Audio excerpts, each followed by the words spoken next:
Well, hello, everybody, and hello, Chad. How was your week this week, Chad?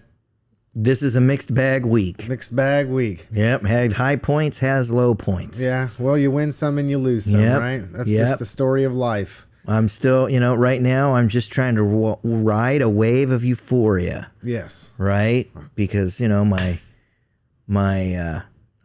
could call him a friend because, when I lived in Iowa, I knew him pretty well. Got a gold medalist in my circle of friends now. So, what? Yeah. Gold medal in what? Archery. Really? Yeah. Yes, Matt Stutzman. I mean, Google that one, dude. He is the stud and the dude. He is the man of all time. Yeah.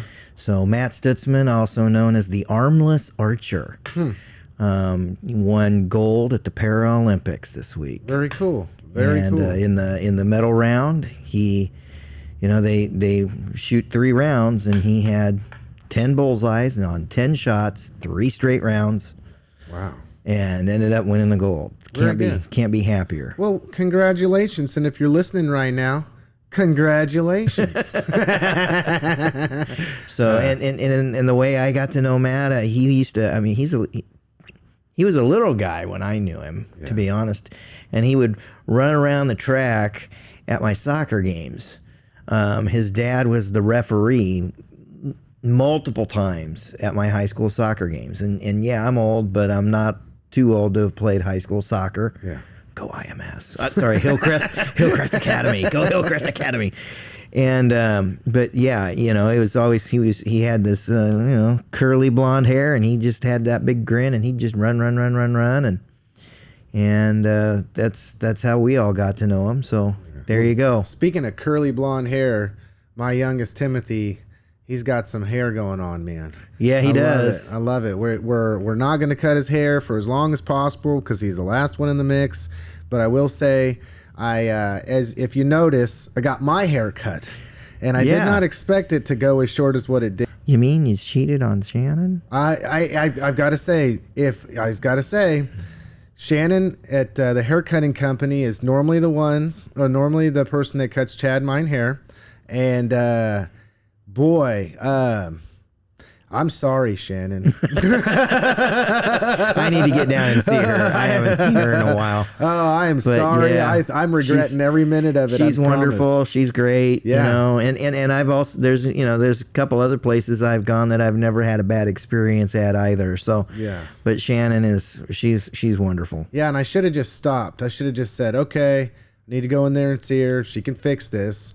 But it ate on me so bad. I was like, well, I need to fix this now. So got out the old clippers. Yep. Started trying to fix it because I'm not somebody that you would want to pay to cut anybody's hair. Yeah. Not even my own. Right. Not even for free, to be honest with you, Chad, if you can tell.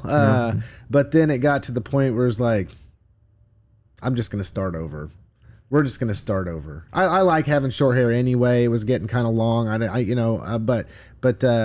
Yeah, sometimes it's best just to have a clean slate and start over, isn't it? I guess so.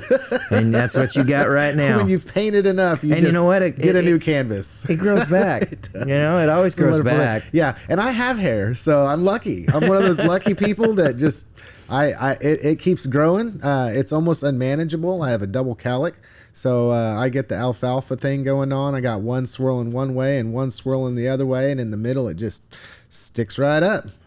And half the time I got to sit there and cut it just in between cuts. But yeah, so anyway, sorry, Shannon. Shannon will not take credit for this haircut. As she should not.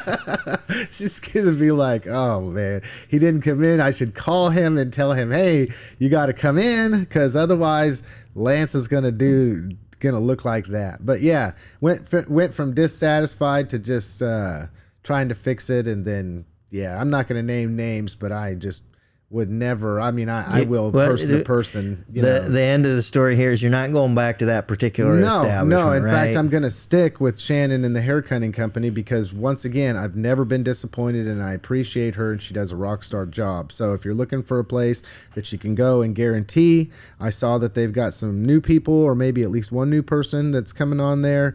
I've never heard anything negative or bad, or anybody that's left dissatisfied. There you go. Go to the hair cutting company on Main Street. Ask for Shannon, and she'll get you worked out. But anywho, okay, to local issues. All right. Oh boy. I sent you a text message, and I said, basically local issues, and I'm thinking politics here, because that's what's heating up. But and then we'll move on later in the program to some other things that have been transpiring across the globe this week. So, Chad, I know you're the man in the know. I've been watching some stuff, and I just keep shaking my head. I just keep shaking my head. I mean, and it's hard not to get frustrated. It's hard not to get angry. I guess you just throw your hands up in the air and, like my case, say, "Well, I tried." I mean, what? Tell me what's up, Chad. I'll tell you that, if you want to know what my personal frustration is at the moment, my biggest personal frustration is that the county commission meeting yesterday was like 3.5 hours long. Oh, what was so important? And it was 3.5 hours, and that means that Chad don't get much else done during the day. Yeah. Which also means Chad's got to work late. I don't even remember. I was exhausted when I got home around 4-ish. I always pick my daughter up from school, and then I take her home, and then I try and take a break. Yeah. And as I was just trying to just breathe a little bit, I ended up falling asleep for like an hour, and then had dinner. And then as soon as I was done with dinner, I'm right back in front of my computer for, I don't know, it was a couple hours trying to sift through some of that stuff that happened over the course of that 3.5 hours. And yes, I took notes, but yeah, you're not getting paid hundreds of dollars an hour to do that. Which that's part of a permitting process. Yeah. And then they decided to use this new building as kind of a venue. And they hosted a music festival, which, if I'm going to be anything political here, I'm going to say I'm absolutely not opposed to that. I'm just not. I mean, seriously, dude. I mean, all due respects to the neighbors who might live within a half a mile or so. I mean, all due respects to you guys. We're talking about a place that's out in the middle of the country. Mm-hmm. Okay, that's been used over the last 50, 60 years as a RV camping resort. Yeah. Right? Yeah. That's what we're talking about. Yeah. It's a nice place to go fishing, It's really. a great place for a music festival. Yeah. Honestly. Yeah. So I'm not opposed to that. Now, if I were a neighbor, I probably would be a little cranky that said music festival was advertised to go until about 3 o'clock in the morning. Okay, because that's gonna mean traffic up and down my road right in front of my house. If I'm close enough to hear it, it's gonna mean I'm gonna hear it till well after midnight. Mm-hmm. So the complaining on your neighbors isn't just a city thing. No. So I moved out here to the country for peace and quiet, Chad, and there better be no noise that I can hear. Okay, country bumpkin. Understand that you can't control your neighbors. Oh no! You struck a chord. I'm going there again because once again, the only independence that people want and liberty that they want is to do what they choose. But Correct. The minute that it goes against you doing what goes against what I want, then your liberty's in jeopardy, and I'm going to go up to the government and I'm going to try to make the government make you bend to my will because I don't like what you're doing. But anyway, we spent at least an hour and a half on this whole conditional use permit and trying to figure out and navigate through this. Some of the and the Planning and Zoning Board reviewed all of this, which is who's supposed to. And they made a recommendation like they're supposed to. And the recommendation that was made was to issue a conditional use permit if other conditions were met. And they had a list of 11 conditions. And it was things like get building permits. Make sure that that building is 100% on your property. If you have an agreement with a neighbor for parking, make sure that it's in writing and provide us a copy. Let's take a look at your water and sewer, which needs it. It's overdue for inspection. Let's take a look, make sure everything's operating there. I mean, these are the kinds of things that they put on this conditional list, right? Some of those things on those conditional lists really need to be performed and need to be done whether they ever have another concert or not. I mean, it's stated basically they want to make sure that the sewer system isn't leaking into the water system. Well, doggone it, if I'm going to be drinking the water out there, I'd kind of like to know that the sewer system isn't leaking into the water system. Yeah. Okay? And that's not to say that it is. It's just they want to make sure that there is sufficient potable water supplies. For crying out loud, yes. You know, make sure that you have enough exits and entrances so that emergency services, fire, EMS, can get in and out of there in the case that they need to. Yes. I mean, these are really basic requests that would be made of anybody who is going to build anything anywhere. Okay, so yeah, this is what you got to do, right? But this has turned into a big brouhaha. And at the end of the day, I mean, during that whole conversation of Pete's Puddle, I witnessed something that I have never, ever witnessed in my years of covering local governments. And here's what it is. And you know what? Your opinion of it is yours to have. I'm just saying that I have never seen this happen before.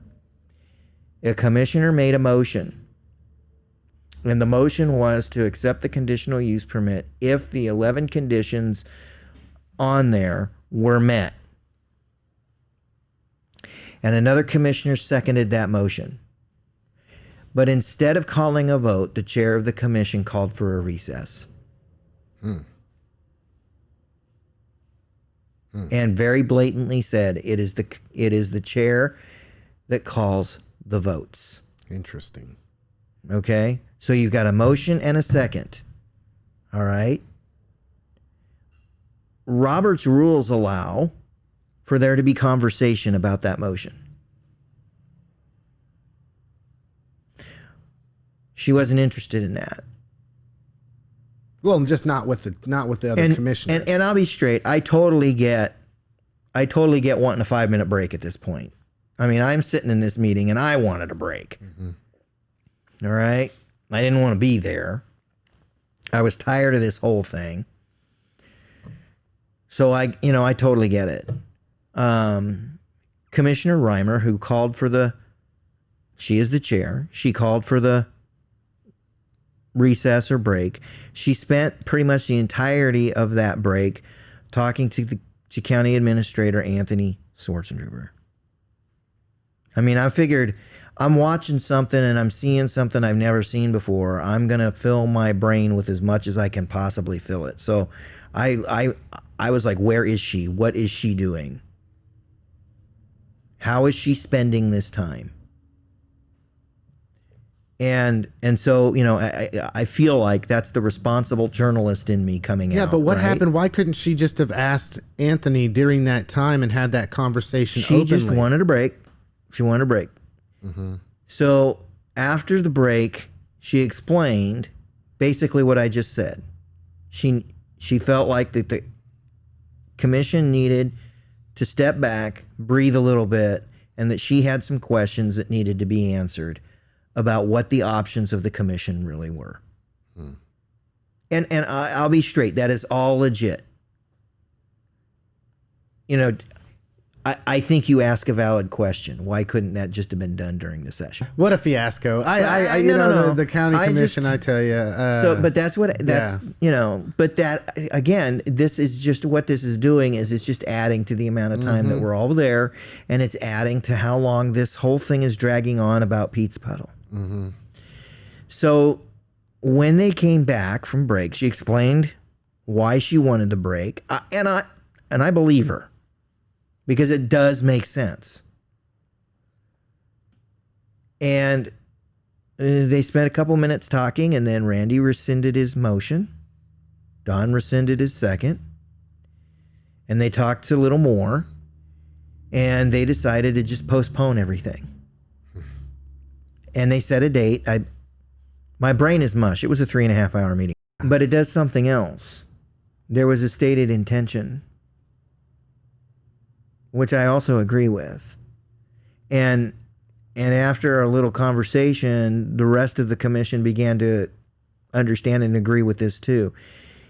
So they set a date that was like October 23rd, I think. I'd have to check my notes, but it's in October, and it's not at the beginning of October. It's mid to late. And what that does, it is allows the guys down at Pete's Puddle to go, okay, here's some things that they were very blunt about that we have to do in order to just stay open. Let's get busy. Let's get her done. That's what it allows for. They can come back in October. Now, if I'm listening to what you're saying, when this you're comes saying back, that they were voting to allow them to have a conditional permit based upon finishing these things that were already listed. So correct. What's the point? Well, here's the point. Instead of voting and saying, we're going to give you this permit, you have to meet these 11 conditions. What they did is they said, we're not sure we're going to give you a permit because we're not sure that you can meet the 3 conditions that are needing to be met just to stay open. So go meet those. And in a month's time, we can approve a conditional use permit under that same condition, except instead of 11 conditions, you're going to have it down to 6 or 7. Well, those of you, and I'll say this. It makes a ton of sense. Yeah, and I'll say this. It seems to me, and this is my first inclination, is that, I understand that there's some things that probably need to be worked on. But just listening to what you're saying, I'm going to say that, well, the government strikes again, because here's what we're going to wind up having. We're going to wind up having Pete's Puddle not be able to operate because the revenue that they would generate is going to be far less than anything it would cost to bring everything up to speed. All right, so here we go. Sean Chapman and Chad Gay are absolute heroes. They are heroes, and there's no two ways about it. And they listened to all the same conversations that I listened to, including the one this week. And so basically, and I'm not intentionally playing fast and loose with numbers. I'm going to remind you all, this was a 3.5-hour meeting. Just round up, Chad. All right? Just round up. So they listened to the same presentation that I listened to with Anthony Schwarzenegger during this commission meeting. And Anthony Schwarzenegger came in and said, okay, here's where things stand. If you guys really want to pursue not increasing the mill levy, leaving it exactly where it is, we have a couple of issues. First and foremost, there was a number left out and another number that was miscalculated and a third number I don't remember what happened to, but at the end of the day, that the proposed budget that had a flat mill levy in it was off by about $71,000. Okay. And that sounds like a lot of money. To the good or the bad? To the bad, meaning Okay. that they needed to find another $71,000. Okay. So, and that sounds like a lot of money, but in the context of a budget this size, it's not a lot of money. million, yeah. I mean, seriously. But anyway, they had to figure out what to do about this $71,000. That was problem number one. Problem number two was that the commission had given the direction or made the statement that they wanted to continue with the increase to the sheriff's department and the increase to the road and bridge department. Which you can't do without a mill levy increase because there's not enough money that can be cut out for that amount of money. That's your interpretation, yes. Well, I went through the budget. But I'm sorry. Anthony also went through the budget and just flat out said, if that's what you want to do, across the board, if you want to do an across the board cut, every other department has to be cut by at least 8.3%. Again, that's at least 8.3%. Mm-hmm. And he was straight in saying that contracted services are going to be a real problem when you're going through that. Okay. Also, when you're going through, there's also state mandates on a number of departments about what they need to do or how they need to do it. And that in order to get that 8.3%, there was going to have to be people cut. There's just no way around it. There's going to have to be people put out of work. And that caused a lot of heartburn. And Sean Chapman walked up to the microphone where they normally do the comments table. Yes, that's what I call it. Comments table. And said, basically, listen, we view this whole county operation as a team operation. If it's going to take sacrifices and it's going to take sending some of our coworkers home, we don't want 3 more deputies. We'll just continue to provide the services as best we can, but we don't want those new people. That is not what we're here for. We do not want to force that kind of sacrifice by the rest of the county. Okay? They view all those people as their coworkers, and they did not want to put any of their coworkers out of work. But does there come a time, and I just have to question, okay? Doesn't there come a time in which the county commission, and regardless, okay, they have suffered under the same increases due to inflation, which are out of our control, just like you, just like me, just like everybody, okay? And they haven't raised the mill, okay? They have cut, and they have, through attrition, these things to do what's necessary up to this point to not increase the mill levy.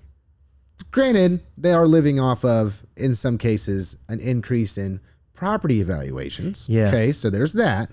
But at the same time, rate of inflation is not keeping up. Just like, for instance, wages are not going up as fast as inflation is, and that's why we're all feeling the pinch. Okay, and we can make the blame game all we want. I hear on a national level it's because of these, that, and the other. That is a phenomena that is older than you and me. Well, yeah, I mean it's part of. It's been this way for decade upon decade upon decade. But my question is this: to the people that believe that there should be no instances in which taxes should be raised whatsoever, realizing that taxes are what pay for services for the public good. That's your road in front of your house. That's your sewer. That's your water. In Newton's case, that's your trash. That's your law enforcement. That's your fire and EMS. Okay. And with all of that being said, at what point do you ask for there to be an increase in funding taxes for them to operate on? I mean, we can't just go in there and say every time we get a property evaluation increase that I'm not wanting no taxes raised. Okay, so then we're going to have less services. Your roads are going to fall into disrepair. You're not going to be able to pave. You're not going to be able to do all this stuff. And maybe it's coming back to my MPA here and realizing that, you have revenue, which is taxes, one way or the other, whether it's through a property valuation increase or it's a levy tax against property valuations. Okay. But I'm so sick tired of everybody trying to, I mean, this is what it is. Taking and taking and taking. Oh yeah. If they call the police, they definitely want that police officer to show up to their house, and that police officer better show up to their house as quickly as possible. But I don't want any more of my tax dollars going to this. Well, it goes back to the whole situation out on the south side of town, where all you hear all day long is people talk about, well, we can't do this and we can't do that because farm ground is premium. We just don't have enough farm ground. But yet then the same people saying that will go sell their own farm ground to the city of Newton for thousands and thousands and thousands of dollars. So they make out like bandits off the deal, and then ask for them to turn it back. I mean, you know, it's this. I want government to work for me, but not for you. So at what point in time do we get around this? I mean, we've dived into a selfish society in which, as long as the road in front of my house is paved, they forget the second half of the social contract. At the end of the day, taxes are a social contract. Okay? Yeah, it's supposed to work for me, but it's also supposed to work for my neighbor. We just don't have libraries, Chad. We don't have parks. We don't have police that show up to your house. We don't have ambulances and a fire truck that show up to your house. We don't need any of that because, well, I haven't had a fire at my house, well, since I've lived there. Heck, my house was built in 1888. Never had a fire. Why do I need a fire department? Because in Newton, it's more than a fire department. It's also an EMS department. Well, I've never, I mean, I would say I've never needed one, but I have needed one, but only once. Only once, Chad. When you have your heart attack, and based on the way things are going, it's going to be in about 5 minutes. Yeah. I'm just so frustrated with the fact that I see this. It's what it is. It's hypocrisy. And we got to move on to the next topic. It's just forgetting the hypocrisy. Half of the social contract. There is a cut that's going to get made. Still, that little matter is $71,000 to deal with. And basically, they had, no good choices. Each commissioner could take $25,000 less in pay. Oh, sure. You know what else would do it? What? Getting rid of the driver's license office. Oh, is that what we're going to do now? No, they're not going to do that. I was going to say, make sure and they are going to, for 1 year and 1 year only, they are going to fund those liabilities. And those are not 1 year liabilities, folks. Mm-hmm. This is something that's going to have to get paid again next year and the year after that. But they're for 1 year and 1 year only. That's $71,000. That's coming out of reserve funds. Hmm. Okay. Now, is that the smartest thing to do? No. That's why it was those persons who discussed doing it that way were very adamant. This is 1 year and 1 year only. You cannot do this again. Kick that can down the road. Don't make any decisions. Don't show any leadership. Don't do anything that you need to do to be able to make sure things run effectively and appropriately. Straight up, to go to one of your points, that we have a commissioner who very bluntly said that they do not believe that creating individual cuts is their job. Okay? Except for they set the policy and Yeah. Hey, we can go down a big rabbit hole on that. Basically, once again, what that says is I don't want to be responsible. But the idea to spend down $71,000 out of reserves came from the commission table. Okay. It is their job. Okay. So what you're saying is that we can't blame it on the county administrator. It was not the administrator. Okay. It wasn't the administrator that made that decision. The commission brought that up. Okay. And it was it was Randy Haig who brought that up. Well, let's deplete our savings. And Randy made a statement during this meeting that I think was so beautiful. He said, I will support whichever budget we can come up with. I will support going with a flat mill levy if we can make it happen. I will support raising the mill levy by 3. However, I'm retiring. I'm not going to have to take the heat for that mill increase. And I get it. All right, Randy, I'm with you, man. I mean, you are acknowledging about every elephant in the room that you can. All right? And at the end of the day, the county had to come up with a blasted workable budget. The reason that $3 million increase is so incredibly contentious is that we've been dealing with the number 12.7% for weeks. And that's the average increase of the assessed valuation of property. Now, the reason that it's so important for everybody to get to grips with average, mine didn't go up 12.7%. It didn't even go up close to that. Did it go up? Yes. But it didn't go up 12.7%. And that leads us into something else that happened at this meeting. And what it is that the county is now in compliance with the state office of appraisals. And it's because of this big jump. But in the area of appraisal, we're at something like 88% compliant or whatever. So we're probably going to get another one next year. Just to be real, and to move on to the next topic here, because I want to go global or national or whatever you want to call that. We are in a predicament in our community. We really are, okay? And it's been known for a long time. Known it for a long time. Just in Newton, 36% of Newton's property valuations are nonprofit. Okay? Correct. And the other problem we have is right for the last couple of years, and it's still going on, properties are selling for more than is being asked. Mm-hmm. Yeah, because we have housing You want to know why your evaluation went up? It's because your neighbor or the guy across the street in his house that you think is worth 150, he just sold it for 180. But it's demand. This is economic 101. And that's why. If demand is high and inventory is low, then the sky's the limit. Did you see? I know you saw it. It made national news that last week we talked about how it's heating up in Israel. And there were 6 hostages that were just put to death by Hamas. Okay. Now, just to give people some background story here. There was an attack on October 7th of 2023 by Hamas to Israel. There were about, let's see, I think it's in the range of 1,200 people. 1,200 people were killed in Israel as a result of that attack, right? From there, which for them is the worst terrorist attack that ever took place. When you take per capita, is the worst terrorist attack that took place across the globe. Recent history, we'll say that. They're deeming it that, okay?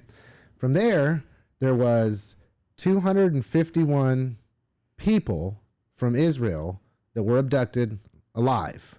From that, about half, or 117 hostages to be exact, have been returned. Okay? Now, the remainder, the remainder is still, locations are unknown. Now, from this, okay, the Israeli military was on the cusp of getting these hostages back. So then, because that was the case, Hamas just killed them all. Now, this is what I wanted to get to, okay?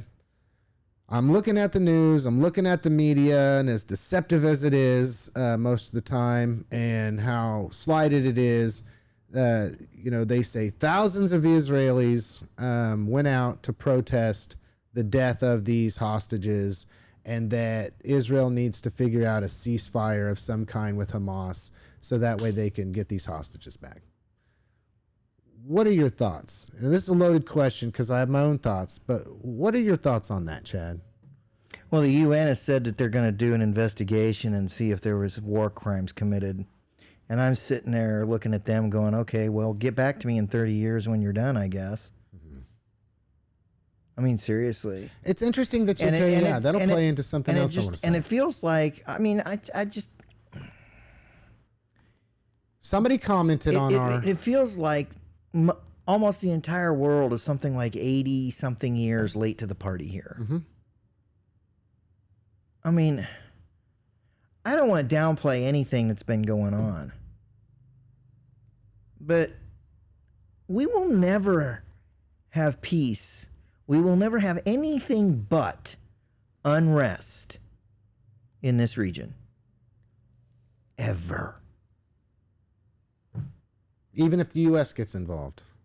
See, that's the thing. The U.S. getting involved will make it worse. And we talked about this last week, and we had somebody, a listener to the program, sent me a message, you know who you are, that said, you know, the reason I made a comment that said, has there ever been a time since Vietnam, honestly, that the U.S. has gotten involved and made any kind of headway?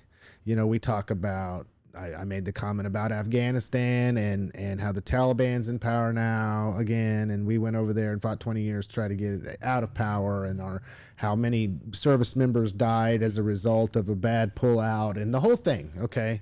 But when we're sitting here in this situation, their quote was, okay, if the United States didn't constantly tie their own hands as to what they could and couldn't do in war, then we would be way more effective. And we are the only ones that play by these rules. We constantly say when we go into an action, or let's say we go into a fight, we're going into a fight, whatever that might be. We're telling ourselves and everybody else, okay, look, we're going to tie one hand behind our back and we got a knife in our non-dominant hand. And that's what we can use in this fight. But you bring an AK-47 to that fight. Who's going to win? I mean, in the end. And I think that who's going to win? But you know, the person that doesn't play by the rules, Chad. Let's speak directly to this particular conflict. Okay? If you want to know why Palestine hates us, ask somebody. I did. Now, granted, it was 15, almost 20 years ago, but I did. Why do you hate us so much? Why do you label us Zionists and whatever else? Why do you hate us? The response? Because you're supporting our enemy. Well, why are they your enemy? That's our land. For 400 years, we have had to fight this fight. And that's our place.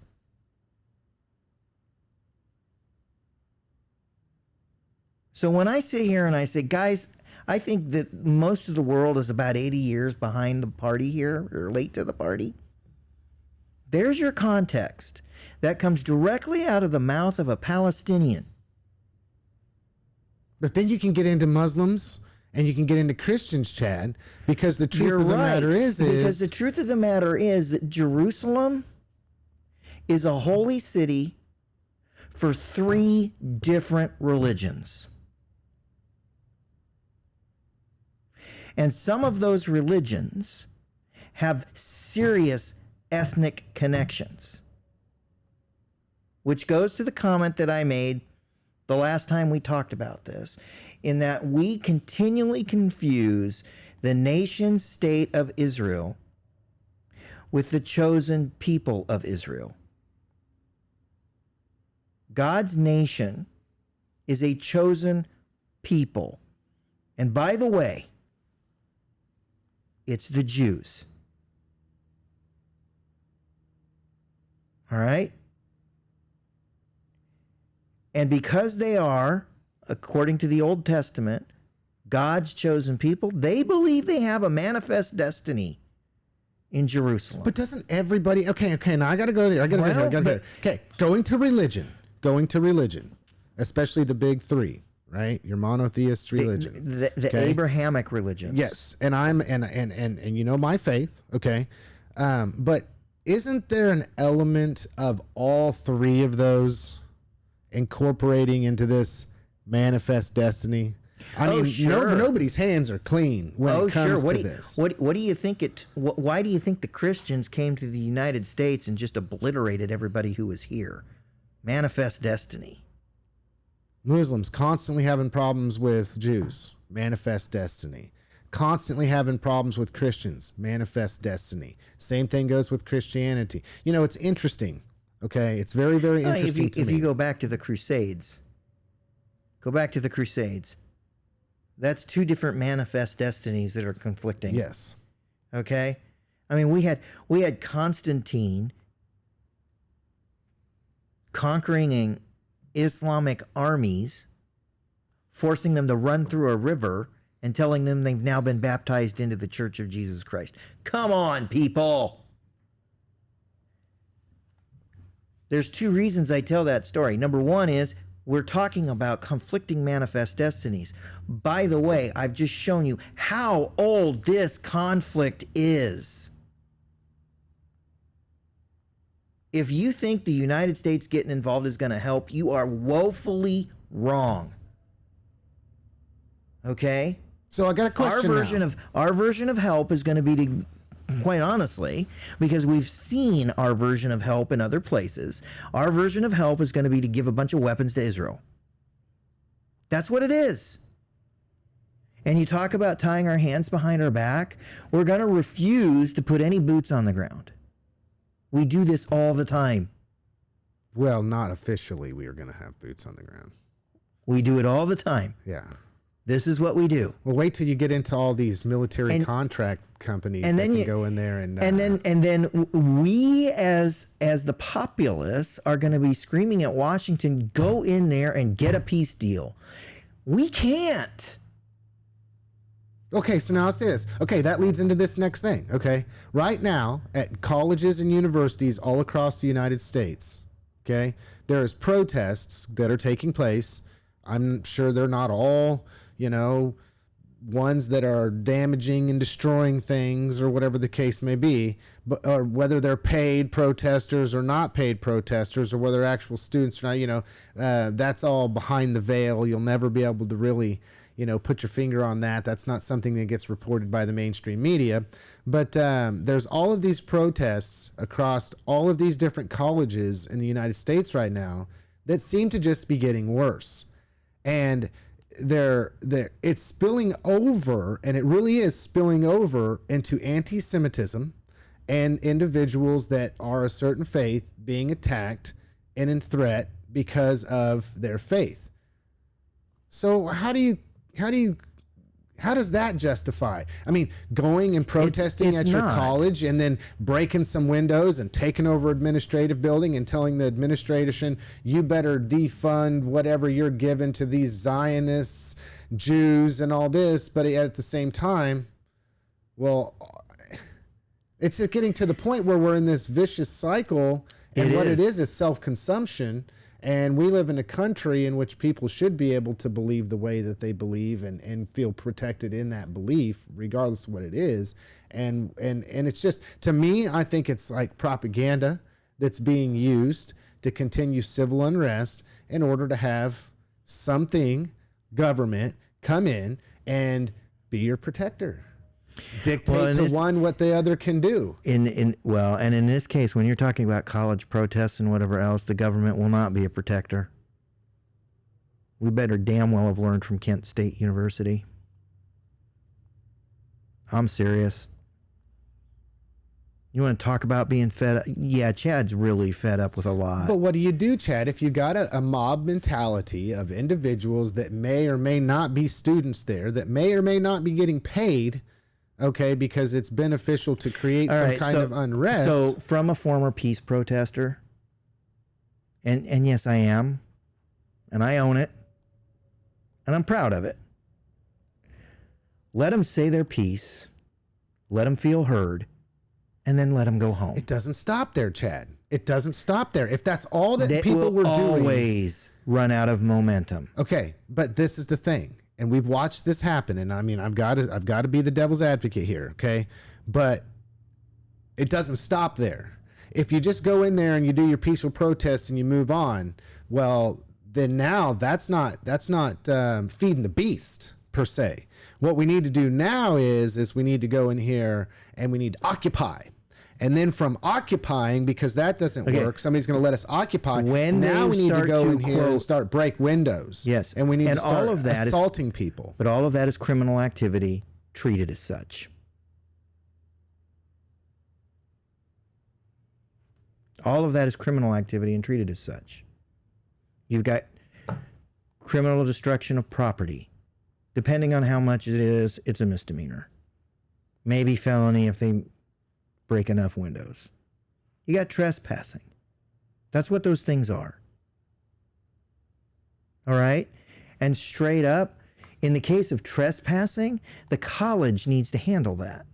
Yeah, we've seen some colleges not try to do anything when it comes to that.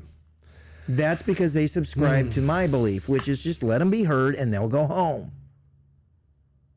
Because that's what happens. Okay? But and the reason I say when in case of trespassing, let the college handle it, the college has to help under definition of the law. This very thing played out at Bethel College. Okay? Dude showed up for a conference. He wanted to be disruptive. That's what he wanted. And so when he was given the opportunity to be disruptive, that's what he was. None of that is criminal activity. And until the president of the college showed up and told him to his face, you are not welcome here. You need to leave this property. That's when it became trespassing under the definitions. And he raised his ruckus. He raised his ruckus for more than 2 years afterwards, and he filed lawsuits, and none of them really gained any traction because he got told point blank about the only inroads he made was somebody saying, well, maybe we should pay you back for your conference registration then.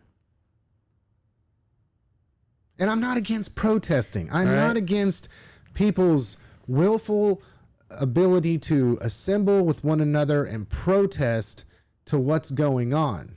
Okay? I'm not against that. Sure. What I'm saying is that and maybe it's the media.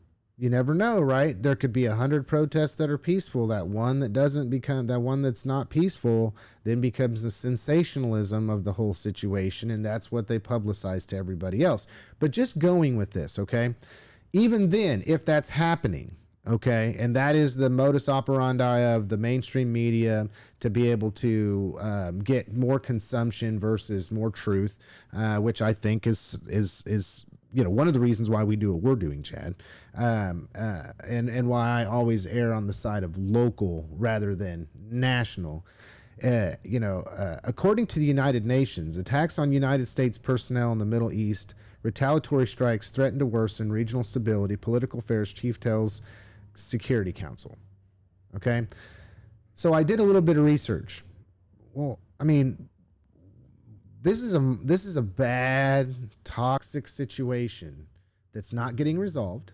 Going all the way back to what you had mentioned before about how many years we've gone on with this, okay, and whether we even have the ability to fix it or not fix it. I mean, it's up for debate, okay, but it's getting to the point where there's so much tension surrounding this that, well, I'm sure you heard on the news, two U.S. personnel that were in plain clothes went out into Turkey and then were attacked.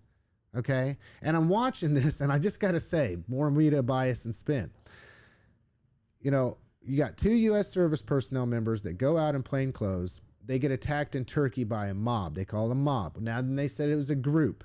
I'm watching all this, and I'm like, oh, that's very interesting. Very, very interesting. I wonder how many times U.S. citizens have been attacked in different regions, especially where the tensions are heightened. Okay, we see it here on our own soil with protests and whatnot. Then you go over to other countries, and that puts you even more of a precarious situation. You have to be a U.S. citizen. And then I watched the news change it to say that it was a youth group. Okay, a youth group. Although if you watch the video, they're not all youth. So here we are, okay? We go to another region. You're a U.S. citizen. You're trying to just be there, and I guess everybody forgets that there's people that think all different kinds of way in the U.S. because you think a certain way, I think a different way. We can have our conversations and leave it at the table and go on as friends. But considering the fact that, it took me down a rabbit hole, Chad. I mean, it took me down a rabbit hole as well. This is actually kind of becoming more and more common. If you're a U.S. citizen abroad, look out. Look out. Look out. Because wherever you go, okay, it's the perspective of that nation, that subset group of people, maybe somebody of a different faith, maybe somebody, whatever the case may be, and they look at you, and you might be somebody that's pro-Palestinian. I might be somebody that's pro-Israeli. But yet you go over to another country and dependent upon their perspective of what the U.S. is, the U.S. role and who U.S. people are about or citizens are about, then you may be on the chopping block. I mean, literally speaking. I don't know, Chad. Well, let me make it clear what I am.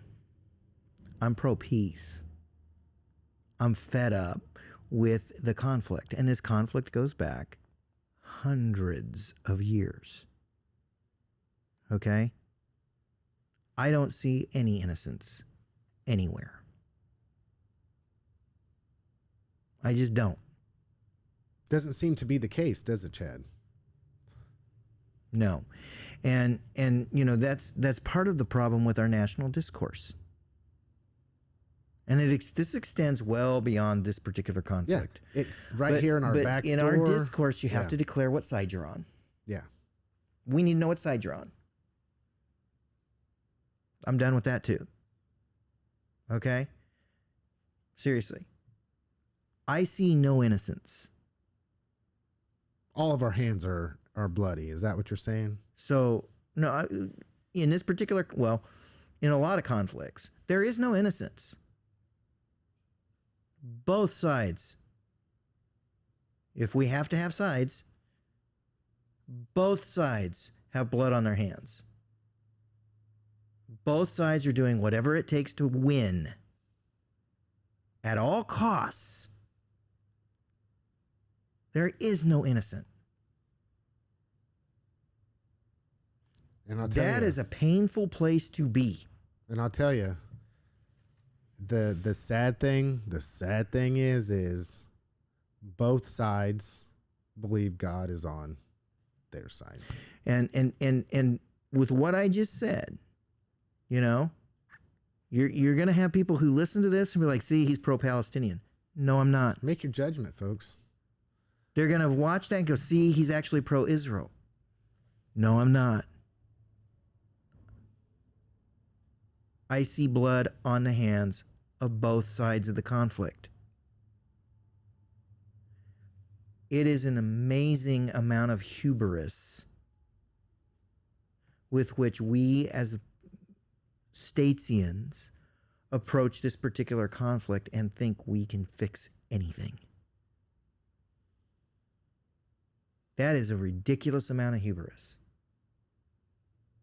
You want to wade into that bloody water and sort it all out. I don't see it happening. Okay? And almost every conflict that comes up in the world, that's how I see it. There are exceptions to that rule. There really are. Personally, I'm pro-Ukrainian. That comes from a lot of different places, including not my ancestry, but the ancestry of my church. Okay? I look at that section of the world and I'm like, Vladimir, get your hands off of it. It was never yours in the first place. But to expect my government to figure out a way to fix that, that's a lot of hubris. I don't think our government can fix that. Well, guaranteed, I just don't. It's on your dime and my dime. It is on my dime. And to date, I am fortunate that my government's money, my money, has been going to support the side that I support. I know not everybody does. I cannot imagine anyone in the States supporting Vladimir Putin on anything. I cannot figure that out. But be careful. And there are members of my own party who it looks like they've sold their soul to Vladimir Putin. And I'm just like, what the heck is wrong with you, dude? Be careful, though, because this, once again, I mean, and we're going to come into the end of the program, but once again, I find it very interesting that what you said does make a lot of sense, Chad. No matter what, you're asked to pick a side. Yes. You know, Chad's neither pro-Israeli or pro-Palestine. He just wants for peace in the Middle East. But that's not the machine that we've created. Correct. And peace in the Middle East is much bigger than Israel. It's much bigger than Palestine. It's like Israel against everybody. Yeah. You know, I had a guy, when I was in college, I had a guy that lived across the hall from me. He was from Kuwait. That's a nation we invaded, basically. Well, I'll tell you, that was great conversations. Absolutely amazing. And I remember saying to him, man, because, you know, we were just at Heston College. I was like, dude, let me drive down to Newton, to the newspaper down in Newton. You got a story to tell. No. You don't want people to know. Because then he'd be a target. Even back then. Because you would make a target out of somebody. Even back then, you had to pick a side. Yeah. Yeah, and he wasn't trying to pick a side. And so often the nuance is so lost. Example, 1993, 2, I don't know. I'm standing on a sidewalk in downtown Denver, Colorado, protesting an Iraqi war. Unbeknownst to me, walks right up a Marine who's about to ship out. Well, when you've got a Marine who's about to ship out, looking at you saying, why don't you just go home? And I'm like, well, who are you to tell me that? And then he's, this is who I am. Okay. Gotcha, man. Can I write your name down? I want to put it in my prayer book. I want to make sure you're safe the entire time you're there. I want you to know the entire time you're there, you've got a young man that, as of Thursday, is going to be in Kansas, not in Colorado, because that's where I go to college. He's going to be praying for you every single day. I'm going to blanket you, if that's okay. And he's looking at me going, well, I don't know what good it will do, but sure. Why are you here? Like, because it's the nuance. I'm not protesting you. I'm a little PO'd at Bush. But I'm not here to protest you. I would rather you didn't have to go at all. And so often that is the lost message. Okay? And I'm going to say something too, that I have worked in this town as a journalist for a lot of years.